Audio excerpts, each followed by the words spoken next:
Mommy Divine, hindi tanggap ang anak nina Sara Geronimo at Matteo Guidicelli.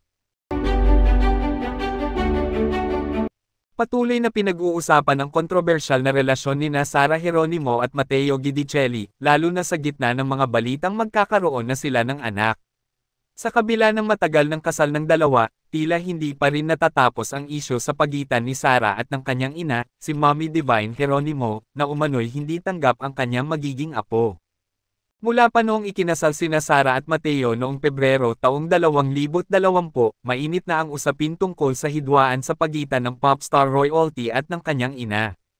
Maraming ulat ang nagsasabing hindi buo ang suporta ni Mommy Divine sa pagsasama ng kanyang anak at ni Matteo, isang bagay na matagal nang napansin ng publiko. Ayon sa ilang malapit sa pamilya, naging mas mahigpit umano si Mommy Divine sa mga desisyon ni Sara, mula sa kanyang karera hanggang sa mga personal na aspeto ng kanyang buhay. Ngayon na nagbabalita ang buntis si Sara, mas lumalalim umano ang agwat sa relasyon ng mag-ina. Sinasabing labis na apektado si Mommy Divine sa posibilidad na maging lola, dahil hanggang ngayon, hindi pa rin niya lubos na natatanggap si Matteo bilang bahagi ng kanilang pamilya. Ayon sa mga espekulasyon, gustong protektahan ni Mommy Divine si Sara at tila hindi pa handang iwanan ng tuluyan ang kontrol sa buhay ng anak. Sa kabila nito, nananatiling tahimik sina Sara at Matteo tungkol sa isyu.